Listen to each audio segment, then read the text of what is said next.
Hello, I'm Rick and this is Pro Gamer Parent. Today, right now, it's autumn and it's starting to get cold outside. And what am I going to talk about right now? You need to train your body in order to train your mind. And why does it matter it's being cold? I don't like the cold. I like being warm. I think my mind works good when it's warm. And my skills in most areas too. But not training is not an option. I know I perform so much better when I train. And especially when gaming, I also know I can concentrate so much more better. So there will be cold, there will be storms, there will be things, but I do need to train anyway because I do want to be sharp when it counts.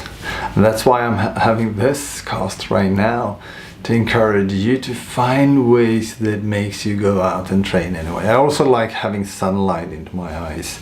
I think that makes me more awake in the day and sleep better in the night.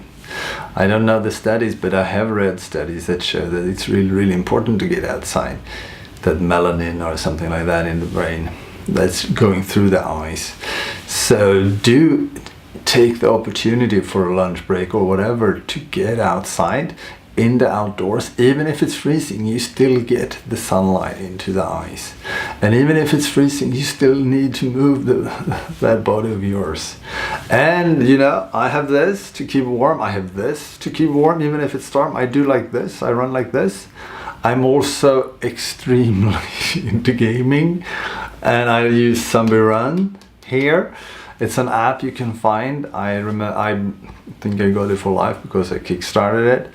Means I have zombies and a story to listen to. That makes it more likely for me to go outside. Find your app, find your thing. If podcasting is your thing, if Spotify is your thing, figure things out that makes you move. And once again, be kind to yourself. If Pokemon Go and just walking works for you, do that.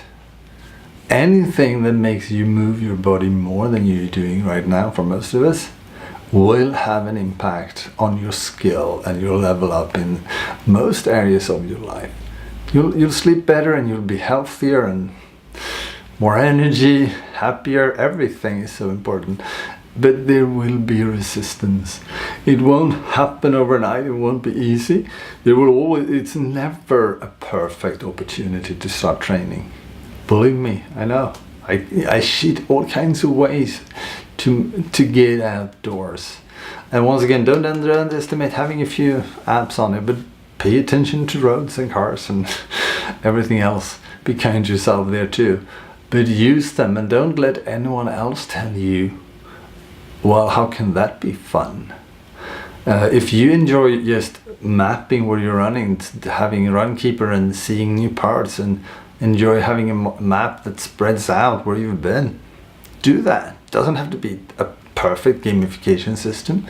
Use whatever works for you, but do get into the rhythm of getting outdoors more and moving more. And once again, be kind to yourself in the way that there will be interruptions. There is like this one, and don't pay attention, keep running. They can wait 15 minutes or whatever you have left of what your intention was.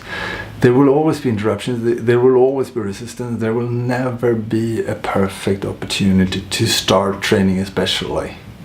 Once you have the habit up and once you start to see the benefit of it, in-game as well as in other parts of life, it's easier to stay the course.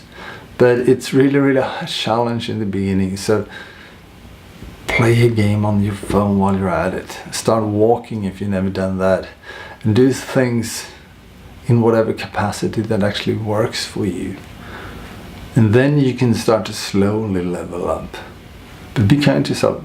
I think I have a few personal trainer friends, and I think a recurring theme is I'm gonna run this marathon and then I break myself trying too hard in the beginning. So go easy on yourself the first 3 weeks, but schedule to make it happen a few times a week. Increase the pulse. It really, really benefits the brain way more than most of us are aware of. So many studies have shown that the brain needs its oxygen, and it's really, really good with cardio training. And you really want a good brain, don't you? Especially for your kids. So going back to how we can help our kids with this, don't say, here's an app, now you go out and run. Find your fun thing. But if there's an overlap with some, I never watch zombie movies, for example. They scare me too much. They're too bloody for my takes. But if it's a game, I can play it. Find things that you enjoy that overlap with what they enjoy, and then you go out to train. You take the time to go on running or whatever you do, leveling up in the app, and then share with them what happened to you, how you stayed crisp and alert way better in the meeting in the afternoon, how you realize that now you can walk 5 floors without being full of breath, or how you actually are happier. Whatever happens, share that with them. And also, nudge, nudge, you might want to try my app, but don't go, here you go, now you do it. I found the perfect app for you. That's not gonna work. They must be curious, it must come from them, but it all starts with you. So off you go now, hopefully to take a walk or take a run, whatever works for you. There's infinite ways you can increase that heart rate to, and once again, it might be that to zone out, to meditate, to ignore the noise and just be for a while. That's good too. Whatever works, use it. Your life depends on it. Thanks for tuning by. Bye bye.